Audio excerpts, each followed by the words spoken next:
The night of September 25th, I'm speaking in Indian Standard Time. The moon is going to be conjunct Pluto in Capricorn. Currently, Pluto is retrograde in Capricorn. Now, the moon is the fastest moving planet astrologically, and so it touches each planet at least once in its monthly cycle. So the moon is conjunct Pluto once every month. So it's not a rare transit. It's not something that happens just once in a blue moon or something. It happens every month. But this month is slightly different, which is why it's special, and there is potential here for something deeper to manifest. Pluto is sometimes referred to as the black sun, the inverse of the sun, where light is sucked in like a black hole, where there is such a strong void of reason, of morality, of goodness, of hope, of duality itself, that everything becomes zero. Just like if you multiply any number with zero, it will become zero. Something like that. Whatever comes in touch with a black hole, it doesn't die. It just vanishes. It becomes nothing. It's even useless to say it becomes nothing, because what is that? There is just nothingness. So whenever a planet is coming in touch with Pluto, whether it's through a conjunction or through a sextile even, or through a trine or squares and oppositions for sure, there is a sense that that planet is getting sucked into the depth and the intensity and the voidness of Pluto. That whatever that planet signifies is sort of coming to a standstill. But depending on how that other planet is configured to Pluto and what signs and how it's playing into the larger chart, sometimes it can be a good thing, because that's what we do when we meditate, right? We go and we touch the void and we come back. And it's that getting down to zero, that's what gives us the insight that we need. Or even when people say, if a device is not working properly, you shut it down and restart it, and 90 times out of 100 it's going to work. So it's a little bit like that. When a planet comes in touch with Pluto and then returns to itself, it's sort of figured something out. It's sort of gotten reset. And just as a planet passes through the fire of the sun and becomes purified, you pass through the void, and it's not that you become purified, it's that you are stripped bare, right? Nothing's left of you. And so when you come back, only the essentials are there. So it could be a good thing. It's not always a bad thing when a planet is configured to Pluto in a chart. With the moon, though, it's slightly different. The moon is quintessentially feminine energy. It is receptive and mystical, and it is cyclical and repetitive, and the moon stands in for the webs of life that are continuously changing. They're repetitive, but they're also changing. Nothing is permanent in the world of the moon.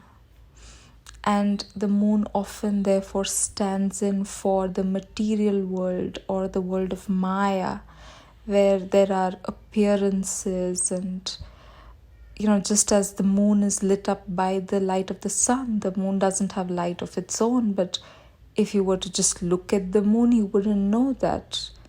The moon appears to have light of its own, but it doesn't.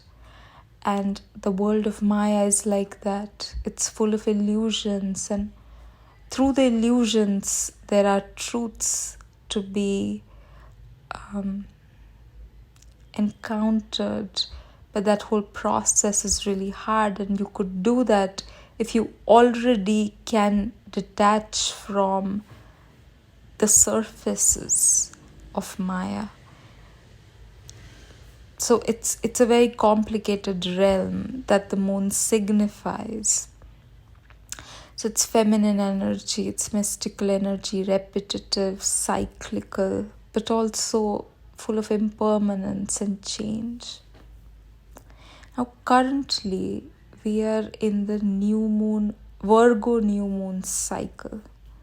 What the moon does is, through the month, the moon is moving constantly, and the moon is touching everything, either through a conjunction or through an aspect, and it's collecting all of that energy because the moon is receptive, right? So it's collecting the energy of everything it touches, and then the energy grows and grows and grows, and then we have the full moon, after which every planet that the moon touches, it's not collecting energy, but it's releasing, it's giving away.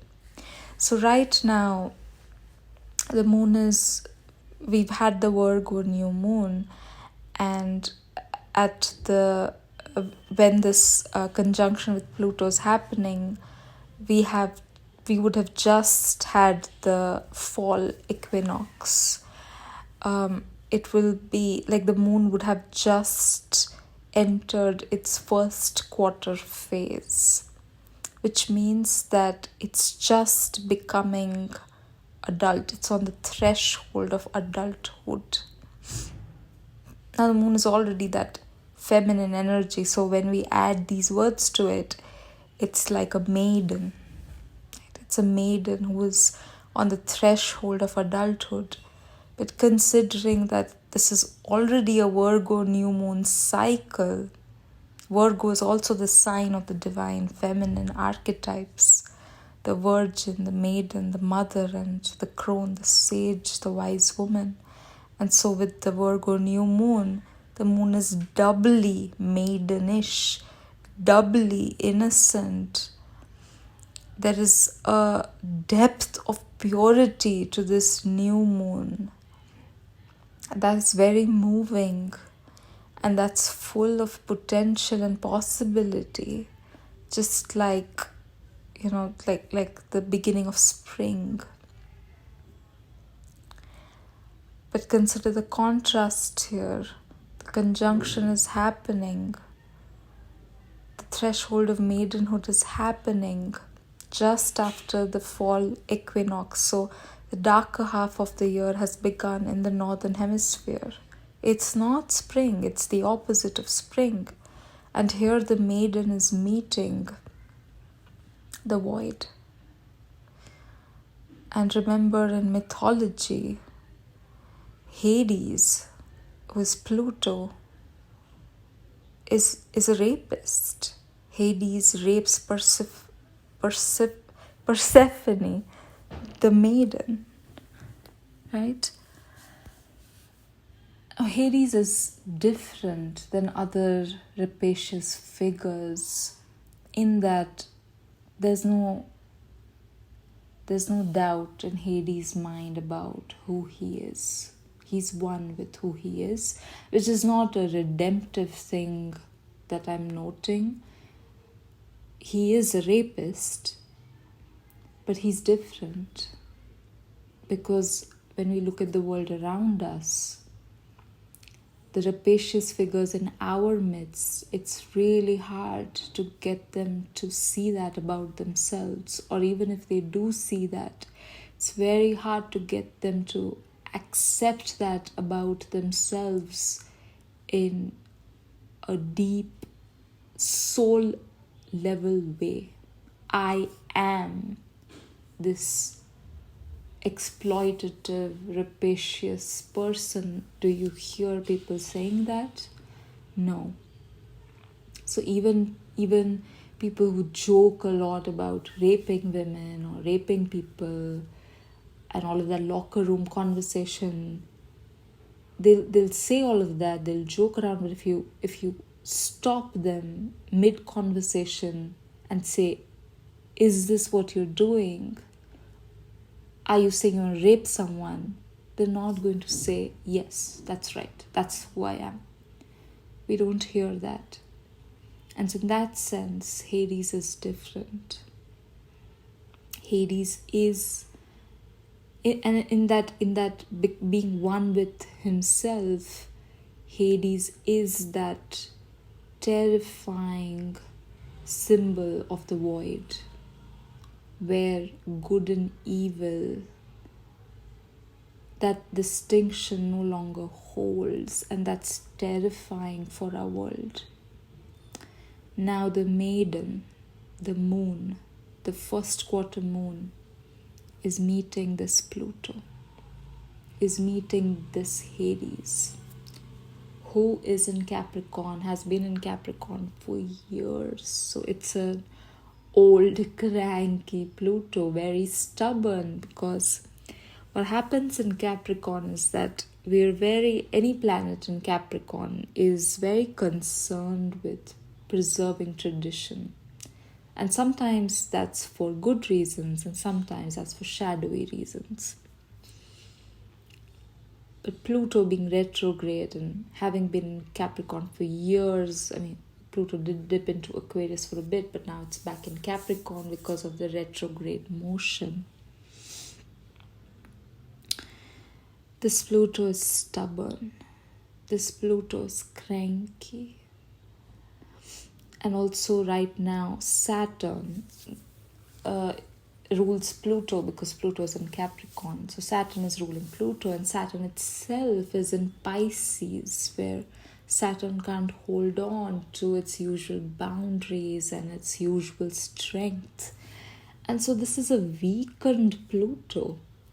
So, like these people in our midst who are really stubborn and cranky and experience them as very powerful, like I have nothing more left to learn, but actually they're getting older, or they're feeling limited in some way, or they're feeling challenged by younger energies or newer ways of doing things. And instead of admitting their vulnerability, or admitting that they're actually afraid of losing their strength, or afraid of being overcome by people who are less experienced than them, they become even more,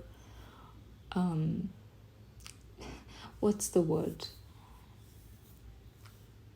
They become just even more aggressive about holding on to what they think is great about them, or holding on to their sense of power, especially when they don't feel powerful. So that kind of insecure show of power, which can be very, very harmful, and it can be a real problem for the people around them. That's the kind of energy this Pluto is in.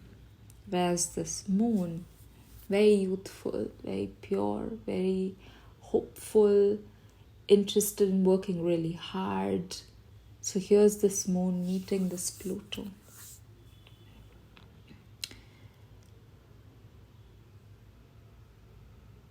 I hope that just this much has given you a sense of the rich landscapes of shadows within us and around us that we may be encountering through this conjunction over the weekend. So there could be people around us who are playing out these roles. Both of these roles could be played by us, within us, with other people. On the one hand, a person or an energy is feeling really powerful, or thinks that they ought to feel powerful but are not feeling that way. And on the other, an energy that feels insecure because they're not yet experienced. And so there's a real possibility here that the people who are symbolized by the moon energy, or the parts of you that resonate with the moon energy, get embroiled in abusive kind of dynamics with the Pluto type of energies, where you feel, I really don't know anything and I just have to do what the boss says, or, my mother really knows her way around this particular issue, and sure, like, it's problematic how she's coming across, but I'm gonna have to do this because I don't know any better. So there's fear on both sides. There is shadow on both sides, on the side of the moon and on the side of Pluto. But it could erupt in a way that is really harmful for the moon energies. So that's one thing to witness and be aware of over the weekend. Are there encounters that are happening that are fueled by insecurities of inexperience and insecurities of being overcome? Then the second thing is that when the moon makes contact with Pluto, our inner environment can start clamoring for a sense of power, to feel powerful, and we could go about doing that in all the wrong ways. Unconsciously, one hopes. I hope that you're not doing it intentionally. But it's even more potent when these choices are unconscious, because you have no idea what you're doing. Or you have a little bit of idea and then that little bit is shoved aside. So over the weekend, careful about how you are relating to others. If you start experiencing the need to be powerful, pause, examine what is at stake in that need. Are you really looking for an authentic sense of inner power, or you want to feel powerful in the eyes of someone else, in the eyes of someone who's more innocent or more inexperienced, or someone who just doesn't know any better? So that's the second thing. And the third thing to keep in mind is that it can also be a really therapeutic aspect, like I was saying earlier, where you can have a kind of inner crisis that can take you to that void. That's not going to feel good, but it'll allow you to discharge old, cranky, stubborn energies within you that have been feeling stuck, or if you've been feeling like there's something you just can't let go of. Like there's a way of doing things and you just have to do it that way, and you know that it's not working anymore, but you're not able to let go. Well, with this conjunction over the weekend, you can do some powerful inner work where you can get to the heart of that plutonic energy that is not ready to let go of what it considers to be its power, even though it's not anymore. It's not a source of real power for you anymore. But the possibility of letting it go fills you up with a lot of dread, because then you will have to face your very real powerlessness. And this weekend could be a fantastic time to dip into that problem if you have it. All right, so intense weekend. Take care, everyone.